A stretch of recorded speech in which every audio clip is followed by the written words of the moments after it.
Carrer Roig, t'informem de tot, no tots els boig. Bon dia, bona tarda, bona nit, radiomanàtics. Nosaltres som els alumnes del projecte d'excel·lència humanístic, aquest programa en especial Nadal.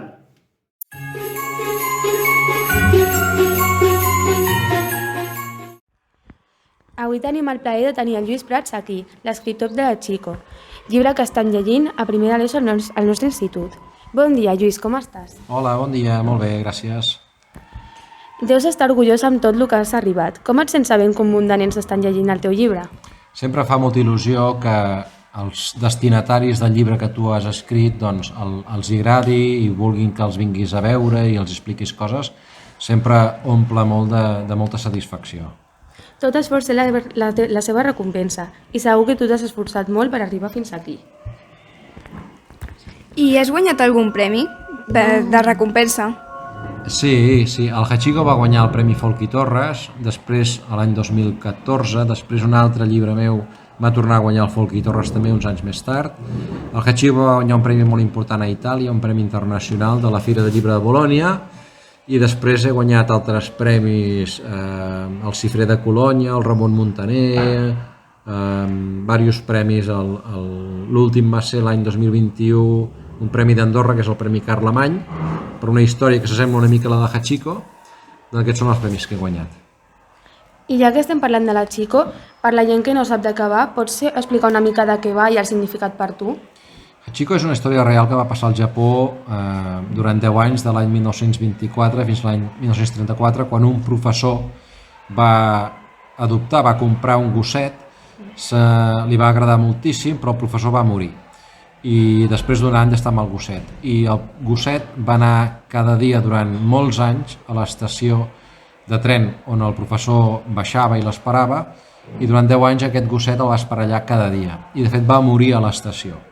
I al Japó, el Hachiko doncs, és un personatge, és una icona, un símbol doncs, de la fidelitat i de l'amistat. Per això és molt important. Quin és el teu llibre preferit escrit per tu? Tots, perquè d'alguna forma tots són creacions meves i tots en aquell moment, quan els vaig fer el millor que vaig poder. Tots, d'alguna manera. I amb què llibre et sents més identificat? Identificat potser amb cap, perquè els llibres, en el fons, tu ets el creador, amb el qual t'has de distanciar una mica del llibre i mantenir una distància per poder controlar exactament què passa i com passa. Quants llibres has escrit? En total em sembla que són uns 25 aproximadament. I t'has inspirat en algun autor que que hagis conegut o alguna cosa així? Sempre, conscient o inconscientment, sempre agafes coses d'altres autors. A mi hi ha 3 autors que no per Hachiko, però per altres llibres, la manera com expliquen, el ritme que tenen, com combinen les paraules, són Tolkien, Roald Dahl i el... Ens podries donar alguns consells sobre l'escriptura, com tenir confiança en nosaltres mateixos escrivint o com arribar tan lluny com tu? El més important per escriure, sembla una tonteria, però primer de tot és escriure. O sigui, escriure encara que siguin tonteries, encara que pensis que allò no val res, i això ja és començar. O sigui, en el fons és un exercici i has de practicar-lo. Com el que comença a córrer, el que comença a anar en bicicleta, has d'anar en bicicleta. Cauràs i ja t'aixecaràs. I després el que jo faig, que és molt important, és reescriure moltes vegades el que has escrit. O sigui, no et conformis amb que la primera redacció ja és la bona. Jo quan tinc una novel·la que ja l'he acabada, allò ho reescric 14 o 15 vegades. I ho imprimeixo 14 o 15 vegades, encara que siguin 100 pàgines, i ho reviso tot. I a la vegada que fa el número 15, després de revisar-ho, quan ja no retoco gairebé res, dic, bueno, això ja pot estar acabat perquè ja no ho puc millorar més. Molts bons consells. Moltes gràcies. Moltes gràcies. Esperem que segueixis escrivint molts llibres com aquest. Moltes gràcies a vosaltres.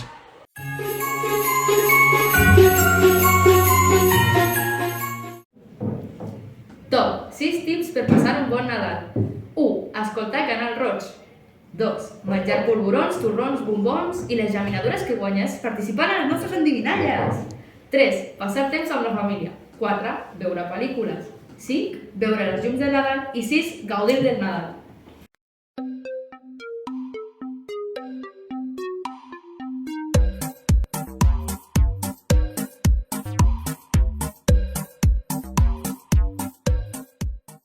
Ara la Paula ens dirà l'endevinalla. Per l'Orient surt com una bombeta i sobre un portal es fica per enlluernar una mica. Què és? Ara la Júlia i la Cristina us diran un acudit.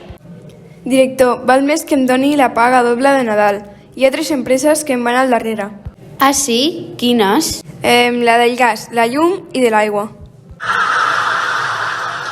Ara la Cristina ens comentarà una dada esportiva. Argentina finalment és el guanyador del Mundial de Futbol, quedant empat contra França 3-3 i els penaltis. Ara direm la resposta a l'endevinalla. La resposta de l'endevinalla del programa 3 és al retrat.